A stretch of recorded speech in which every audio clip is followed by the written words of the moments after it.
Kaya ang pinalabas lamang nila ay yung diffusion para hindi sila sumabit kasi pinagbabawal ng sariling konstitusyon ng Interpol kapag political. Hindi masabi na may direct causality between the souring operations and the change in the law. Paulit-ulit sinasabi ni Secretary Boying Remulla na may konteksto ang lahat. At sa palagay ko maliwanag na may konteksto na talagang sumasabay sa alitan at pagwawalang tiwala ng dalawang panig. Itong mga pagbabago sa legal processes and our international stand, nagbago rin talaga. Now that you finished or that you have a preliminary report, ano po yung nakikita niyo yung decision or are you planning your solution for the certification circumstance? Ano po yung dulo dito yung investigation? Well, ang dulo nito, maliwanagan tayo dito sa ICC. Yung iba nagsasabi na baka dapat ibalik na naman sa NBI at wag daw sa Philippine Center for Transnational Crime ang ugnayan sa Interpol. So may mga recommendations in policy, yun naman talaga ang ating pakay in aid of legislation. At alam din natin na hindi pa tapos to kasi may mga warrant pa na ilalabas. Alam natin na may 5 nang narinig tayo na laman nung ikalawang warrant na mula sa ICC. Kung tama ba ang proseso or kung hindi tama ang proseso, hindi na dapat maulit. So, importante yon. At syempre, yung mga OFW natin na nasa ibang bansa, nanganganib talaga at natatakot kung dito mismo sa sariling bansa, natatangay ang isang dating Pangulo na may edad na at may sakit. Paano pa raw sila? Kaya nais nilang malaman kung ganun na pinaglalaban natin yung mga na peperwisyo, na kukonvict pa sa ibang bansa, pinaglalaban natin na makauwi, paano ba ang sitwasyon ni Presidente? Ngayon, isa pa, medyo marami pong galit at nananawagan sa akin at tinetext ako, sinong mananagot dito sa nangyari? Kasi hindi naman po pwede na nakalusot ng basta. Ito bang initial findings na naging basis para tumalas na kayo sa alyansa o dahil sa nakalipas sa dalawang political rally ng alyansa ay hindi na kayo mention ng Pangulo habang bumata? Kasi sinabi ko naman na talagang sa patuloy nilang pagbabanggit ng executive privilege, sub judice, ng national security, talagang parang mistulang nagtatago ang ating gobyerno ng mahahalagang katotohanan. At hindi ko talaga matanggap, kaya't kinakailangan malaman natin at hayaan na lamang ako na malaya na magsiyasat para malaman ng taong bayan ano nga talaga ang mga pangyayari, kung may nalabag na batas at kung ano ang pagbabago or bagong legislasyon na kinakailangan. At tulad ng sinabi ko naman mula pa nung umpisa ng halalan, mananatili akong independent dahil higit sa anumang political na pakinabang, dapat manaig ang soberanya ng bansa at ang tunay na katarungan para sa bawat Pilipino. So, wala kayong pag-uusap pa rin ni Pangulong Bongbong Marcos din? Oo, wala. Matagal na yun. Oo. So, sa tingin yung minasama ng Pangulo yung pagkanda ni pananhiling sa solusyon ng Parang ganun ang lumalabas na hindi ko naman maintindihan. Pagkat para sa akin, masyadong naging emosyonal, galit, at taranta ang taong bayan.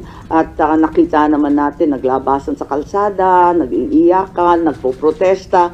Kaya imbis na lumala pa itong sitwasyon na to, minarapat ko na alamin kung ano talaga ang nangyayari para kumalma tayong lahat at maanalisa kung ano talaga ang nangyari. Kaya lang, eto nga, hindi ko naman intensyon na anti-administration yung hearing. As a matter of fact, kung maaalala ninyo, halos lahat ng testigo galing gobyerno. Hindi ko naman alam yung mga sagot nila. Kaya nga ako nagtatanong kasi hindi ko alam yung sagot. Malay ko ba kung anong sasagutin nila? Nung hindi sila magkasundo at hindi tumutugma yung mga sagot nila, hindi maganda yung itsura ng pamahalaan, nagalit yata sa akin na nabunyag yon sa aking hearing. Po. Hindi, matagal na kami hindi masyado nag-uusap, maraming humaharang, matagal na, oo. Nakikita ko lang pag public events, oo. At saka mabilis lang yon, maraming tao, ganun. So, ang sabi niyo, kaya kayo set up ng hearing kasi nga lumalalim yung divisiveness sa Yes. alyansa. Pero doon sa naging result ng hearing, kasi nga mas lumalim pa instead na ma-address. Lumalim ang emosyon in the sense na nakita nila na maraming pagkakamali, at least yung tatlo na binanggit ko, na paulit-ulit na rin lumalabas sa social media. Kung tutuusin, very contrapuntal na siya, very anticlimactic na siya. Kasi paulit-ulit na yung lumalabas pati sa mainstream. Lumalalim ang ating kaalaman at mas lalo tayong nagagalit kasi labis-labis na ang dagok sa ating soberanya. At nababalitaan natin, labas-masok ang Amerika. Kahit hindi EDCA sites, ang katutak pa daw na Typhoon missiles ang pinapasok. Labas-masok din ang China sa ating karagatan at sa West Philippine Sea. Ngayon, dinadampot na lamang ang mamayang Pilipino at dinadala sa The Hague. May natitira pa ba sa bansang Pilipinas? Nakakaawa naman tayo kung ganyan. So, kung lumala, sa palagay ko, lumalim ang pag-uunawa ng taong bayan. I think yun ang kontribusyon. Kasi, maski pro Duterte, pro Marcos, hindi na naging partisan, parang lahat medyo nagkaliwanag ng kaunti, kahit papano. Sino yung sinasabi niyo parang nagalit yata sa inyo nung hearing? Is it President Trump? Yes. And you confirm this by, or you just feel it because you're his sister? Hindi kasi, nung umpisa, sabi nila, hindi na daw makikilahok yung gobyerno. Pagkatapos noon, ang dami-dami ng testigo. Sabi ko, okay na. Ang dami-dami, nagpapadagdag pa nga sila ng pangalan, nagpadagdag pa nga sila ng upuan, kinapos pa nga tayo ng pagkain. Handain nila, 3 kwarto tayo, di ba? Tapos, akala ko, prepared na prepared. Sabi ko, ayos to. Nagulat naman ako nung nagalit na nga kasi nga, siguro, hindi nagkakasundo. Yung mga sagot, hindi tumutugma. Hindi ko nakasalanan yun. Malay ko ba kung anong isasagot nila? Ngayon, paano nagalit? Kasi, naalanganin na ako, hindi ako napunta. Gusto ko pa naman, over-prepared na nga ako pumunta doon sa Tacloban rally. Hindi ako pumunta. Tapos, mabuti na lang pala hindi ako pumunta at hindi na ako binanggit. Kaya ako nalaman. Ma'am, nakabite and nagula ka lang nabanggit. Nabanggit pa. Ganun. Mali. O di, So, bang a-attend po lang sa Tacloban? nabanggit pa mo? Ay, ganun. Hindi ko na maalala. Sa totoo lang, hindi ko masyadong tinututukan yung kampanya. Nandito ako sa investigasyon. Parang naisang tabi na, nakatutok talaga ako dito para malaman kung ano pa. Ma'am, yung pagbanggit ng Pangulo sa inyo last campaign sa Bito Manila, you take it as mukhang masama loob sa inyo? Yeah, okay lang. Walang problema. Kasi nga sabi ko, nakatutok naman ako dito. Hindi naman na eleksyon, kampanya, politika ang pinaka-importante. Nangingibabaw sa akin itong mga dagok sa ating kalayaan, sa ating soberanya. Hindi ko kaya to Talagang ipaglalaban ko yan Yung pag hindi yung hindi binanggit, pagkatapos sabi labing isa na lamang ang kanilang kandidato, wag na tayo magpahirapan ng katawan. Sabi ko, kakalas na muna ako kung nahihirapan kayo. Mas madali naman ganun, okay lang sa akin, walang problema. May offer bang PDP laban na parang i-adapt kayo? Ang sabi may nag-aampon, hindi ko masyadong pinapansin kinakarir namin to Naduling-duling na nga kami kagabi Just in case open kayo naman, kung sakali i-adapt kayo ng PDP. Alam niyo maganda naman yung libre, di ba? Yung malaya. So, mula sa poll, sinabi ko, independent ako. Pero yun nga, dun sa lawag, syempre, yung anak ko, nagmamaktol. Bakit hindi ako pupunta? Di pumunta ako, ganun. Tapos may mga kaibigan, pumupunta. Noong pa naman hindi naman ako present sa lahat ng lugar. Oo. Sa Carmen Davao, absent ako dun. Ayun, tsaka sa Dumaguete yata, ewan ko saan ko ba hindi masyadong pinuntahan. Pero wala na yung pag-usap right now paano mag-offer? Wala naman. Siguro, nabunutan rin sila ng tinik na sabi ko, kakalas na lang ako para simple at klaro. Parang maliwanag na maliwanag. Balik ko lang po kay former President Duterte. Is it your conclusion as chairperson of the Foreign Relations Committee that what happened was extraordinary dimension? Hindi pa tayo maabot doon. Yung binasa ko 3 pa lang, preliminary finding pa lang to, na talagang walang obligasyon ang Pilipinas na i-aresto si dating Pangulo, na yung ating pamahalaan ang determinado na lumahok doon sa pag-aresto ni Presidente Duterte, at ikatlo na nalabag ang ilang karapatan ni Presidente Duterte sa ilalim ng Saligang Batas ng Pilipinas. Ma'am, hindi ko toong bigla, ang pinag-terminate siya. At tinitignan pa namin yung dates kung kailan nag-umpisa kasi walang kaliwanagan. At paiba-iba nga yung version. May lumabas nga na nagulat din ako yung March 12 lang yung DOJ, kung bakit ganun. Tapos na ang lahat, tsaka lang pala natanggap ng DOJ. Mas kasi yung claim ni Vice President para extraordinary dimension. Kung mabalik nakikita ng ground for to be considered as extraordinary. Wala pa kami dun Inaalam pa lang natin kasi nga preliminary pa lang to. Tinitignan ko pa lang dahil ang taas pala ng interest di ko akalain na ganun kadaming manunood. Tanong ko lang po, ay hindi mo panalo, bakit yung makakala sa administration? Oo nga, sabi nga, suicide bomber nga daw ako Parang lagi nila pinagmamalaki yung kanilang machinery. So why do this now? Because it's more important to me. May bagay na mas mahalaga sa politika, may bagay na mas mahalaga kaysa sa kampanya at panalo. Anong ibig sabihin ng senador na walang bansa? May kahulugan ba yun? Pero hindi yung indication na mas matimbang ang mga Duterte kaysa Marcos.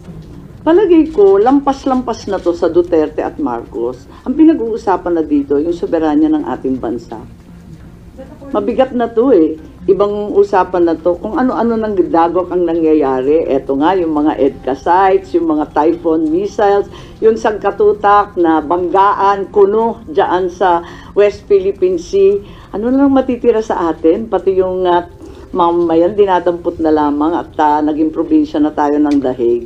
Nung sabi ni Senate President Escudero, hindi daw na-compromise yung sovereignty ng bansa dun sa pag-arrest at pag-surrender kay Digong sa ICC. Kasi sabi niya, under existing laws, yung mga akusado ng crimes against humanity ay pwede talaga i-reklamo sa ICC. And then, Pilipino pwede dayuhan yung final kaso sa ICC. And then, wala pa rin daw kaso dito sa Duterte. So, walang local court ang naagawan ng jurisdiction dun sa pag-surrender kay Duterte. Wala rito si Senate President Cheese, hindi ako makikipagdebate na wala siya.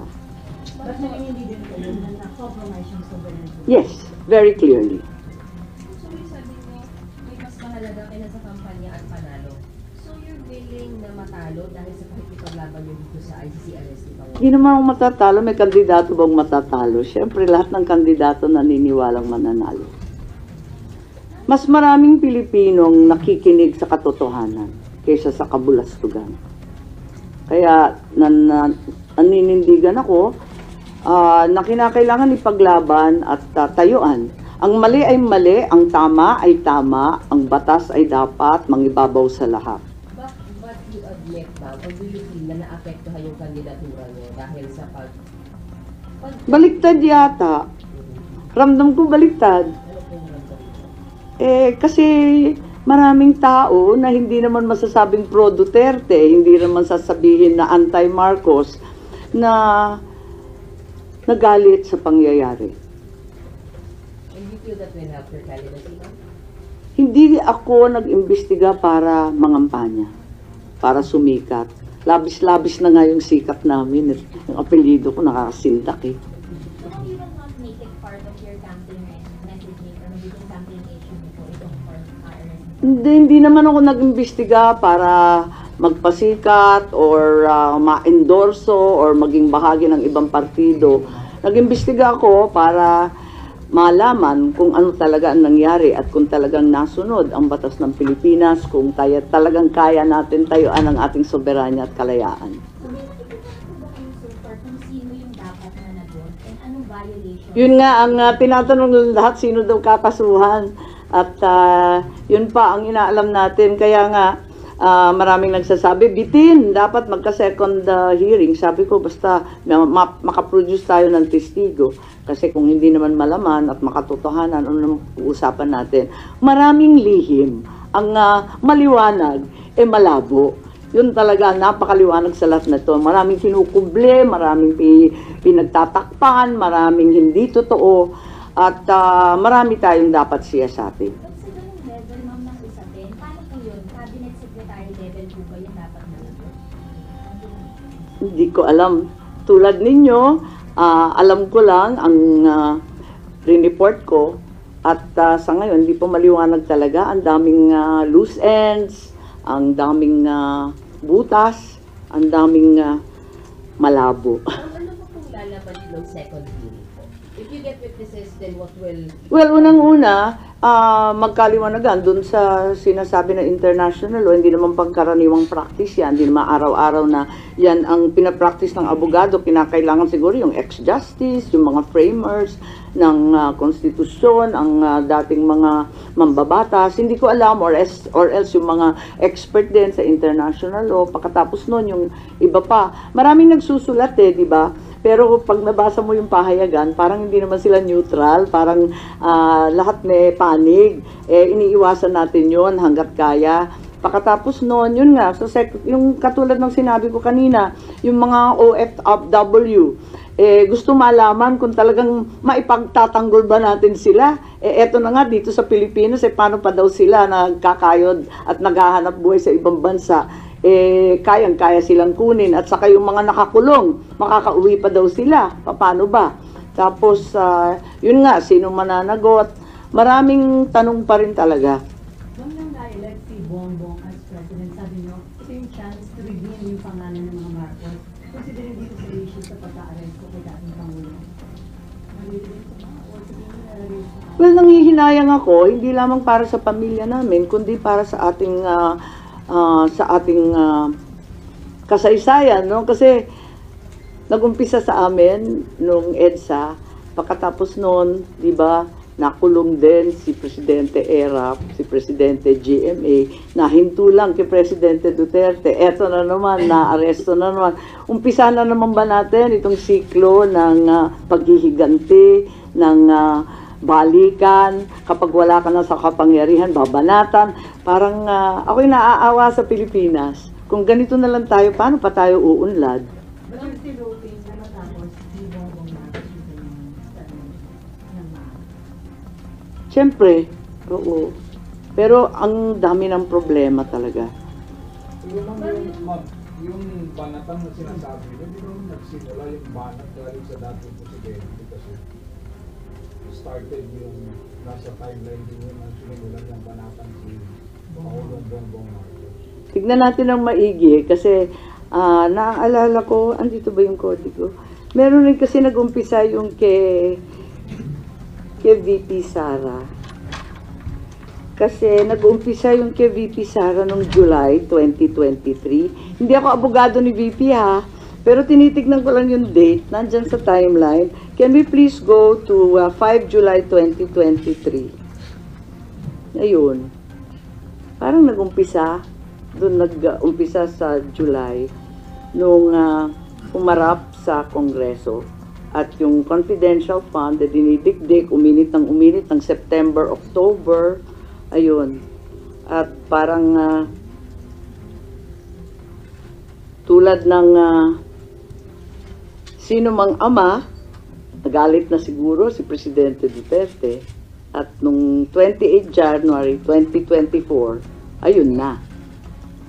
Nagwawala na siya sa Davao. Matignan ninyo yung mga date na, kaya nga ako naglagay ng timeline, sabi nga nila, dapat yung timeline, yung mga legal lang. Pero hindi natin maiiwasan na may kinalaman to sa mga pangyayari dito sa Pilipinas. On Yung ating timeline ang magsasabi kung sino talaga ang nauna. Tulungan na lang ninyo ako na dagdagan pa to, i-fill in the blanks at buuhin.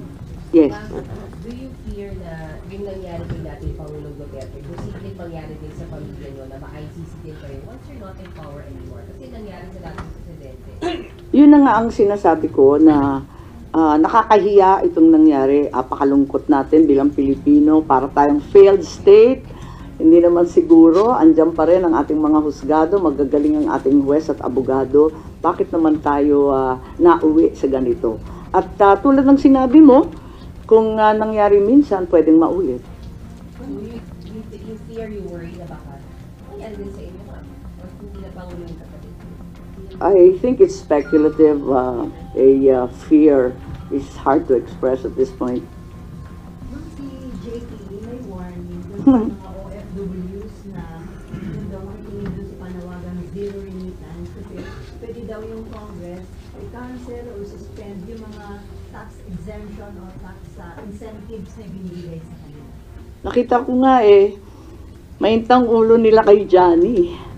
At ako, nararamdaman ko ang paghihimutok ng ating mga OFW. Ramdam na ramdam ko. Kaya nga, mahalaga itong pagsisiyasat para una, malaman natin kung karapat-dapat ba ang nangyari kay Presidente Duterte at kung sakali maiuwi pa ba natin yan. Ikalawa, kung ano ang magagawa natin para sa mga OFW natin na napipinsala o di kaya na paghahatulan dun sa ibang bansa. Pero yung paghihiganti na babanatan mo rin ng tax, ng yung mga travel tax na sinasabi at yung iba pang benepisyo, wag naman, wala namang ganunan, pambihira naman. Sila na nga nagbubuhay ng ekonomiya natin, sila pa ang uupakan natin. Hindi naman yata tama yun. But you're hoping na sana huwag nilang gawin yun kasi ang naapektuhan, hindi lang yung family nila, kundi economy natin. Well, naintindihan ko sila to what extent na talagang gagawin nila, hindi ko alam. Pero malaking tulong sila sa ating ekonomiya. Sila talaga nagpapalutang na napakaraming pamilya rito, lalong-lalo na sa Ilocos. Kaya alam na alam ko yan. So against kayo dun sa possibility na i-suspend yung mga incentives nila? Wag naman. Walang ganyanan. Oo. Baka may ulo. Ma'am, sabi po ninyo meron pa pong next hearing malamang. Hindi ko pa sure kasi nga nagbubunga kami ng testigo. Kung sakali, agad-agad sasabihan ko kayo. Pero ma'am, kung magkaroon, do you expect na mag-cooperate or may magtulog pa kayo from the executive side particularly? Hindi ko nga alam kasi marami nga nagsasabi, nagalit, bakit nagkaganon. Abay, hindi ko naman sinasadya, hindi naman anti-administration Inimbita ko nga, puro gobyerno Halos wala ng testigo yung kabila. Kung hindi pa nag-video call si VP Sara, wala na yung kabila, sa totoo lang. Kaya't yun nga, sana lumahok pa rin sila, sana bigyan pa tayo ng linaw at maisaayos natin ang mga datos at yung mga pangyayari. May binanggit kayo na 5 forthcoming warrant. Oo, ang balita, di ba, yung haka-haka, yung mga kapulisan to, si Senator Bato, Albayalde, di ba? Yung, Leonardo Danao. Sino isa? Kalimutan ko. Ano ba yan? Hindi, 5 Ako, Leonardo Mata Danao.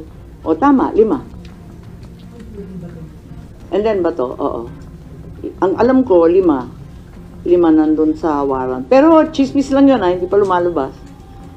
Kaya hindi ako mag-group effort base sa chismis. So you're hoping then na huwag silang magkakagaling ng nangyari kay former president?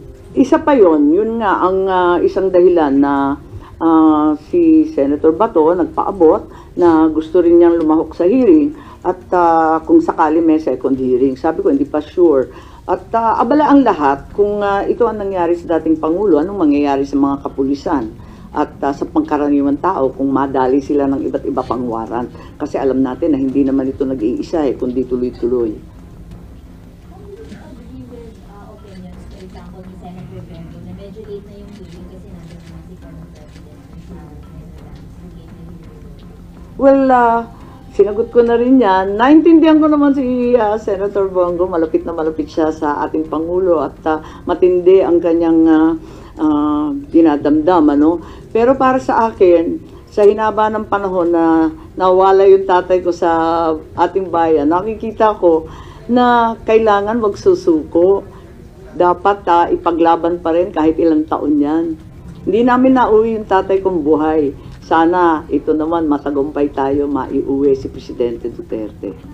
Sa mga nakikita nyo pwedeng maging result ng hearing or goal niya is para maipauwi si former president? Well, para sa akin, at narinig ko si Presidente Duterte, tulad ng ama ko pareho nilang sinasabi, haharap ako sa anumang kaso at paglilitis sa Pilipinas. Pero kapag sa ibang bansa, hindi ko kakayanin yon. Kasi syempre, yung tatay ko, di ba, dinala rin sa US. Ayun. Sabi niya, ayoko. Dapat sa Pilipinas, iuwi ninyo ako, haharapin ko yan. Ganun din ang sinasabi ni Presidente Duterte. Kaya daw niyang sagutin lahat yan, basta dito sa Pilipinas, sa husgadong Pilipino. Sasagutin daw niya at papayag siya malitis.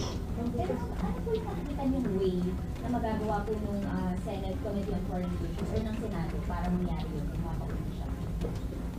Hindi ako yung abogado niya So, ang nagagawa lang ng Senado in aid of legislation, oversight, kung ginampanan ba ng lahat ng ahensya ang trabaho nila, lahat ng tungkulin ba, ang karapatan pang tao ba na ibigay, lahat yun. At kung kinakailangan, papalitan pa natin ang sistema ng ICC, Interpol, ng Philippine Transnational Crime, at saka nung RA 9851, yung extradition treaty na pagkaluma-luma, sinulat pa ng tatay ko. Maraming batas kasi na palibot dyan Nung bukas na yung 80th birthday ni PRRD, do you have any message to them? Well, syempre, happy birthday. Matindi rin yung umabot sa 80 years old at sana makauwi na siya. At higit sa lahat, syempre, gusto kong pumunta sa The Hague. Kung papayagan ako, dadalhin ko yung cheque na 10,000 pesos. Kasi expanded centenarians, qualified na siya. 80 anyos na. From your own side, Hindi, biro lang. Wala lang. Kasi di ba ako nagpasa nung bill na yon, kaya nagbibiro ako, pwede na pala ito. But you have plans going to the Hague? No. Wala. Sabi naman ni Presidente Duterte, wag na kayo pupunta rito Kung hindi rin nyo balak ako samahan sa loob ng selda, wag na. At hindi yung pagkakamali, at wag na kailanman maulit. At kung kinakailangan paltan yung polisiya, yung batas, tignan na natin at magkasundo tayo para maiwas to. Ma'am, do you think yung ICC nagamit ang political tool against Naku, mahirap pa mag-conclude ng ganun. Pero kayo na ang humatol. pero yung mga cases ko na April yun, during the time of Sorry? Yung mga sinauna, yung timeline nga, ang aga nag-umpisa, di ba? 2017, 2018, kulang pa nga yan kasi hinaba-haba niyan Kulang pa nga Nag-umpisa tayo 2019 na, withdrawal from the ICC. Actually, mas maaga pa yan Kasi, di ba, nag-umpisa sa preliminary investigations at yung pagbabala nila, napupunta sila rito. may chance pa ba na magkaayos kayo ng ano? Lagi naman akong nandito, lagi naman akong manang, hindi naman ako nagbabago kailanman. At mula pa nung bata kami, parati naman siyang pinagbibili ng tatay ko na alalayan. Ang problema, hindi ko na magampanan. At maraming humaharang, hindi nakikinig, hindi ko alam. But you're saddened. You're saddened. Of course, it's not the ideal situation at all. Klaruhin ko lang, bali ang stand nyo is independent na kayo, hindi naman kayo opposition. Hindi naman siguro. Independent lang, mahirap pumanig Nung umpisa pa lamang ng eleksyon, nung October pa lang, sinabi ko na mag-independent ako. May partido ako kasi NP ako, pero ayokong pumanig sa isang grupo laban sa kabilang grupo. May masamang pakiramdam ako siguro nung October pa na mauuwi ito sa Bardagulan. Hindi ko maalam na mauuwi sa ano bang tawag dyan, sa pagtangay ng isang dating Pangulo sa ibang bansa. Mas malala ang nangyari kesa sa inaakala ko.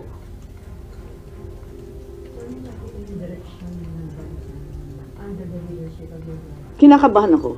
Kinakabahan ako kasi ang tao hirap, ang tataas ng presyo, hindi natin natututukan at imbes na yung problema ng mamayan ang pinag-aabalahan, nauuwi tayo sa sobrang daming politika yata. Ba't ba tayo nagkaganito? Kasi dinami-dami ng issues, ng gasolina, dami-daming problema. Bakit tayo napunta sa toxic politics ulit? Ma'am, kinakabahan kayo in what way na napupunta sa ibang direksyon, maling direksyon? Hindi panatag ang kalooban ng taong bayan. Maliwanag yun. Maraming hindi... Kalalabas lang ng World Happiness Index, di ba? Andun Andun sa World Happiness Index, di ba? Na dapat happy yung tao, kayang kumain, lahat ng basic services na ibibigay, walang korupsyon, at naniniwala sila sa mga kapwa nila, naninindigan sila para sa kanilang gobyerno. Marami doon kulang sa atin.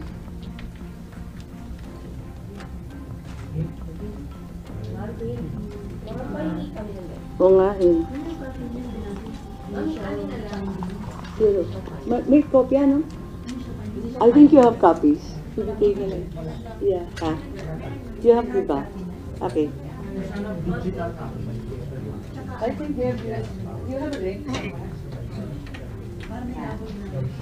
Oo. Ibigay na lang yung link. Ay, ma'am, sorry, may isa ka.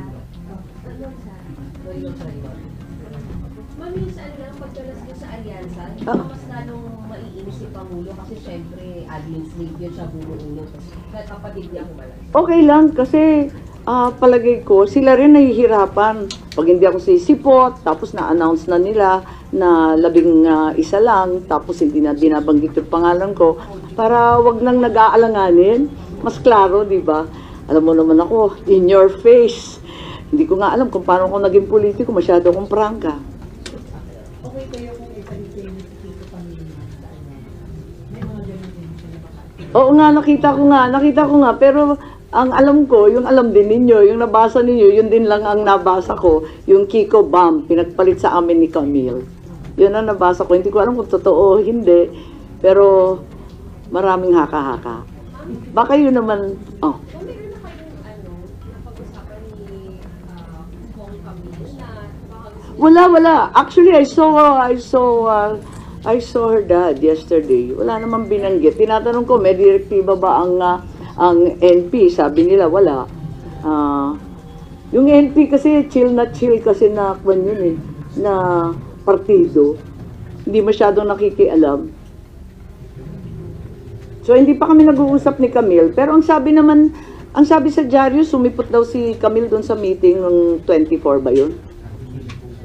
Oo, di ba? Sabi doon sa interview na pumunta daw si Camille.